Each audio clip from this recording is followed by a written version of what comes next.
അപ്പം ദൈവം ചിലപ്പോൾ നമ്മൾ ഒരു വീട്ടിലെ ഒരാളെങ്കിലും ഉണ്ടെങ്കിൽ, ഞാൻ പണ്ട് പറയുമായിരുന്നു, നീ ഒരാളെങ്കിലും നിൻ്റെ വീട്ടിലുണ്ടെങ്കിൽ, ദൈവമായിട്ട് ബന്ധമുള്ള ഉണ്ടെങ്കിൽ ദൈവം ആ വീടിനെ കളയത്തില്ല.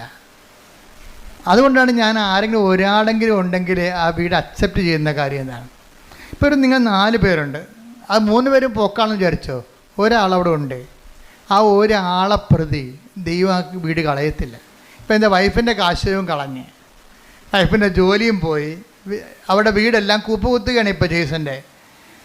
അപ്പോൾ ജെയ്സൻ്റെ വീട് കൂപ്പുകുത്തിയപ്പോൾ ജെയ്സൻ്റെ ശ്രദ്ധയിൽപ്പെട്ട് ഈ സംഭവം എല്ലാം കൈവിട്ട് പോകണമല്ല എന്ന് വിചാരിച്ച്. അപ്പോഴും ഒരാൾ കറങ്ങിത്തിരിഞ്ഞ് ഇയാളെ വീട്ടിൽ വരും. അമ്മ അങ്ങനെ ആളെ സെൻഡ് ചെയ്യും, അമ്മ ഒരാളെ സെൻഡ് ചെയ്യും. അപ്പോൾ ജെയ്സൻ്റെ വീട്ടിൽ വന്നപ്പോൾ ജെയ്സൺ പറഞ്ഞു, ഇപ്പോൾ ഭയങ്കര വലിച്ചിലാണ്, എൻ്റെ വൈഫിൻ്റെ ജോലിയെല്ലാം റിജക്റ്റായി, പിന്നെ എൻ്റെ ജോലിയും ശരിയാകണില്ല, ഞാൻ ട്രൈ ചെയ്തിട്ടും കിട്ടണില്ല, കടയൊക്കെ വിൽക്കാൻ പോവുകയാണ് എന്ന് പറഞ്ഞു. അപ്പോൾ ഉടനെ അയാൾ പറഞ്ഞേ, കൃപാസനി പോയായിരുന്നു, ഉടമ്പടി എടുത്തായിരുന്നു. ആരെടുത്ത്? വൈഫാണ് എടുത്തിരിക്കണത്. അപ്പോൾ ഉടനെ ഈ ആ കൂട്ടുകാരൻ പറയവേ, ഏയ് നീയല്ലേ എടുക്കേണ്ടതല്ലേ, വൈഫല്ലല്ല എടുക്കേണ്ടത്. തെറ്റിപ്പോയി, എടുത്തപ്പോൾ തെറ്റിപ്പോയി. ജെയ്സൺ ഈ സമയത്ത് സ്കൂട്ടായതാണ്. വൈഫിൻ്റെ ഇടയ്ക്ക് വെച്ചിട്ട് അവൾ ഉപവസിക്കട്ട, ഞാനിങ്ങനെ തോന്നിയ ദിവസം തെറിയും പറഞ്ഞ് നടക്കുന്ന ആളല്ലേ. അതുകൊണ്ട് വൈഫിനെ കൊണ്ട് എടുപ്പിച്ച്, പക്ഷേ ഉടമ്പടി ഇവിടെ അക്സെപ്റ്റ് ആയിട്ടില്ല, കാശുരൂപം കാണാതെ പോയി. കാര്യം എന്താ, ഈ ഉടായ്പ് ജെയ്സൻ്റെ കയ്യിൽ ഈ ഉടായ്പിരിപ്പുണ്ട്. എന്താ കാര്യം, വൈഫിനെ കൊണ്ട് ഉടമ്പടി എടുപ്പിച്ചിട്ട് പുള്ളിക്ക് കൈ നനയാതെ മീൻ പിടിക്കണം. ഇത് നടക്കത്തില്ല, ഈ സംഭവം നടക്കത്തില്ല. ഇതെപ്പോഴും നമ്മൾ ശ്രദ്ധിക്കണം കേട്ടോ. നിങ്ങൾ അപ്പനെയും അമ്മനെയും കൊണ്ട്, നിങ്ങളുടെ കാര്യത്തിന് അപ്പനെയും അമ്മനെയും കൊണ്ട് ഉടമ്പടി എടുപ്പിക്കുന്നതിനേക്കാൾ നല്ലത് നിങ്ങൾ തന്നെ എടുക്കുന്നതാണ് നല്ലത്. കാര്യം ദൈവം സത്യസന്ധമായിട്ട് നിൽക്കുന്ന കാരണം നിങ്ങളുടെ കള്ളക്കളികളെല്ലാം ദൈവത്തിന് അറിയാൻ പറ്റും. അതുകൊണ്ട് അത് ഇപ്പം നിങ്ങളുടെ വീട്ടിൽ കാശുരൂപമൊക്കെ ഇരിപ്പുണ്ടാവും, പക്ഷെ ഉടമ്പടി കളഞ്ഞു പോയി കാണും. എന്താ കാര്യം, ദൈവത്തിനറിയാം ഇത് നിങ്ങളുടെ വിഷയമല്ല, യഥാർത്ഥ പ്രതി വേറെയാണ്. ഇപ്പം പോലീസുകാർ കൊലപാതകമൊക്കെ നടന്നു കഴിയുമ്പോൾ പാർട്ടിക്കാരൊക്കെ വേറെ പ്രതികളെ കൊടുക്കുമല്ല. ഇപ്പോൾ ഉണ്ടാകുന്നറിയത്തില്ല, പണ്ടൊക്കെ ഉണ്ടായിരുന്നു, സത്യമായിട്ട് ഉണ്ടായിരുന്നു. അപ്പം പെട്ടെന്ന് ആൾക്കാർ തണുത്ത് കുത്തിക്കൊന്നവനെ പിടിച്ചതെന്ന് പറഞ്ഞപ്പോൾ തന്നെ തണുത്ത്. ആ പിടിച്ചവനാരാണ്? അവനിതോട്ടൊരു ബന്ധമില്ല, അവൻ സ്ഥിരമായിട്ട് പിടികൊടുക്കുന്ന ആളാണ്. പക്ഷേ പത്രത്തെ പേര് വരും, അത് വരുമ്പോൾ പ്രതിയെ പിടിച്ചു. പക്ഷേ ഇത് പോലീസിലും നാട്ടിലൊക്കെ നടക്കും, പക്ഷേ ദൈവത്തിനും നടക്കത്തില്ല. പ്രതി ആരാണ്? ജെയ്സനാണ്. പിടിച്ചിരിക്കണ ആരാണ്? ഭാര്യയാണ് പിടിച്ചിരിക്കണത്. അത് ഏക്കത്തില്ല, സംഭവം ചെയ്തില്ല, അത് റിജക്റ്റായി, കാശുരൂപം പോയി, മൊത്തം സാധനം ഉടമ്പടി വെച്ച സാധനം മൊത്തം തിരിച്ചു വരാൻ തുടങ്ങി. അപ്പോഴീ കൂട്ടുകാരൻ പക്ഷെ പറഞ്ഞപ്പോൾ ദൈവം ഇവരെ കൈവിടാഞ്ഞത് കൊണ്ട്, ദൈവം ഇതിൻ്റെ പിന്നിലുള്ളത് കൊണ്ട്, കൂട്ടുകാരൻ പറഞ്ഞപ്പോൾ തന്നെ ജെയ്സന് പെട്ടെന്ന് കത്തി. ശരിയാണല്ല, നിൻ്റെ കയ്യിലല്ലേ ഉടായിപ്പിരിക്കണത്. പക്ഷേ അയാളെ ബേസിക്കായിട്ട് നല്ല മനുഷ്യനാണ്, അതുകൊണ്ടല്ല അയാൾ പിന്നീട് ഉടമ്പടി വിജയിക്കണത്. അയാൾ മോശംകാരനല്ല. ഈ ഉടമ്പടി എടുത്തിട്ട് അതിൻ്റെ ചമ്മലിൽ ചെന്ന് ചാരണ്ട എന്ന് വിചാരിച്ചുകൊണ്ട് പുള്ളിക്ക് ഫ്രീ ആയിട്ട് പോകാൻ വേണ്ടി ഒരു ഫ്രീ മൂവിങ്ങിന് വേണ്ടി ചെയ്തതാണ്. ഫ്രീ മൂവിങ്ങിന് വേണ്ടി എന്ത് ചെയ്ത് ദൈവത്തെ ഒഴിവാക്കി. അതും ദൈവത്തെ അംഗീകരിക്കണത് പോരായ്മയായിട്ട് കരുതിയതാണ്. ജീസൻ പറയുന്നുണ്ട്, എൻ്റെ വളർച്ച എൻ്റെ കഴിവ് കൊണ്ടാണെന്ന് ഞാൻ ധരിച്ചത് കൊണ്ടാണെന്ന്. നല്ല ഷെഫല്ലേ പുള്ളി. അപ്പം നിങ്ങൾക്ക് എക്സ്പീരിയൻസ് ആകാം, നിങ്ങൾ ചിലപ്പോൾ നിങ്ങൾക്ക് നല്ല എക്സ്പീരിയൻസ് ഉണ്ടാകാം, നല്ല ബുദ്ധി ഉണ്ടാകാം.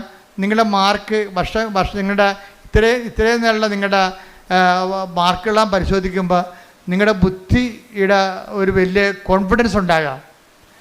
പക്ഷേ ദൈവത്തിന് നിങ്ങളുടെ താല്പര്യം ഉണ്ടെന്നുണ്ടെങ്കിൽ, അല്ലാത്തെങ്കിൽ നിങ്ങളിങ്ങനെ ഇതിൻ്റെ പുറകെ പോയി വല്ല ശാസ്ത്രജ്ഞ വല്ലതൊക്കെ ആയിട്ട് കുറച്ചുമ്പോൾ ചത്തുപോകാൻ പറയും.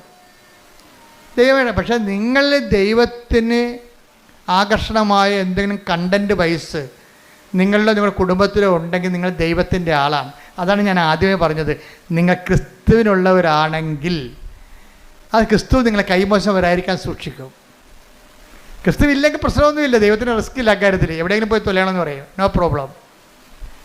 ക്രിസ്തുവിനുള്ളതെന്ന് പറഞ്ഞാൽ എന്താണ്? ക്രിസ്തുവിനാലിൻ്റെ വിശുദ്ധമായ രക്തത്താൽ വീണ്ടെടുക്കപ്പെട്ടവനാണ്, വീണ്ടെടുക്കപ്പെട്ടവളാണ് ഞാനെന്ന രീതിയിൽ ക്രിസ്തുവിനോടൊരു വിശ്വാസവും ഒരു സ്നേഹവും ഒക്കെ നമുക്കുണ്ടെങ്കിൽ നമ്മൾ അതിൻ്റെ പേരിൽ നമ്മുടെ ജീവിതം ക്രിസ്തുവിൻ്റെ വാക്കിന് അനുപേക്ഷണമായിട്ട് ക്രമീകരിക്കാൻ ഉദ്ദേശിക്കുന്നവരാണ്.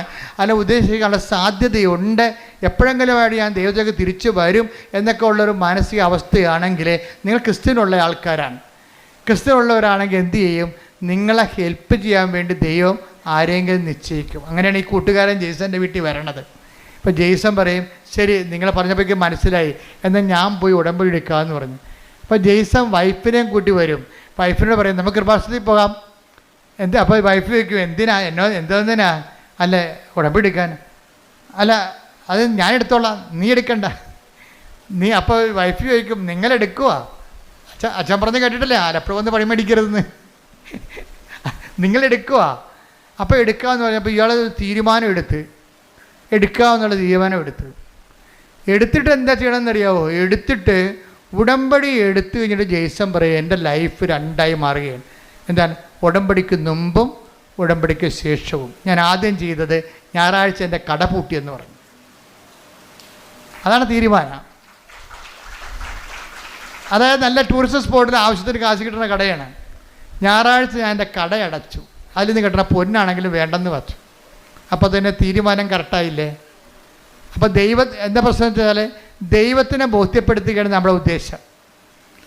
എനിക്ക് ഞായറാഴ്ച നിൻ്റെ കുർബാനയും അതുപോലെ തന്നെ നിൻ്റെ ശുശ്രൂഷകളും മുടങ്ങിയിട്ട് ഉണ്ടാക്കുന്ന കാശ് എനിക്ക് വേണ്ട, എനിക്ക് കിട്ടുന്ന സമ്പത്തിനേക്കാൾ വലുതാണ് നീ എന്നുള്ള രീതിയിൽ ദൈവത്തിനൊരു വിശ്വാസത്തിലെടുത്ത്.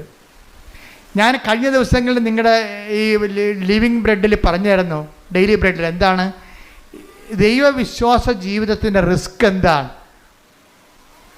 ഒന്നാമത്തെ റിസ്ക് എന്ന് പറയുന്നത് നമ്മൾ ദൈവത്തിൽ വിശ്വസിക്കുന്നു എന്നുള്ളത് ദൈവത്തെ വിശ്വസിപ്പിച്ചെടുക്കുന്നതാണ് റിസ്ക്. മനസ്സിലായില്ലേ? ദൈവവിശ്വാസ ജീവിതത്തിൻ്റെ റിസ്ക് എന്താണ്? നമ്മൾ ദൈവത്തിൽ വിശ്വസിക്കുന്നു എന്നുള്ളത് ആദ്യം എന്ത് ചെയ്യണം? ദൈവത്തെ വിശ്വസിപ്പിച്ചെടുക്കണം. ഇത് നിങ്ങൾ ട്രൈ ചെയ്യുകയാണെങ്കിൽ എന്താ കാര്യം വെച്ചാൽ ദൈവത്തിൻ്റെ ഒരു മൈൻഡ് സെറ്റ് ഞാൻ മനസ്സിലാക്കിയെടുത്തോളൂ, മനുഷ്യന്മാരുടെ വിശ്വാസത്തിൽ വിശ്വാസമില്ലാത്ത ആളാണ്.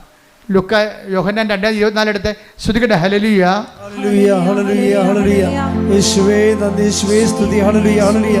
യോഹന്നാൻ 2:24 യേശുവാകട്ടെ അവരെ വിശ്വസിച്ചില്ല, അവരിൽ വിശ്വസിച്ചില്ല.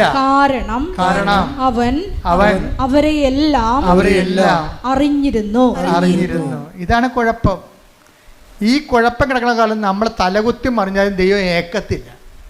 നമ്മൾ എങ്ങനെ വിശ്വസിക്കണമെന്ന് പറഞ്ഞാലും ഇനി ഉമ്പ് കളിച്ച് ദൈവത്തിനടുത്ത് ചെന്നാലും ഉരുളി നേർച്ച നടന്നാലും പറയും ഞാൻ അക്സെപ്റ്റ് ചെയ്യണില്ലെന്ന് പറയും. ഇതിൻ്റെ ദൈവവിശ്വാസ ജീവിതത്തിൽ ഏറ്റവും വലിയ റിസ്ക് എന്ന് പറയണത് നമ്മൾ ദൈവത്തെ വിശ്വസിക്കുന്നു എന്നുള്ളത് ദൈവത്തെ വിശ്വസിപ്പിച്ചെടുക്കുകയാണ്.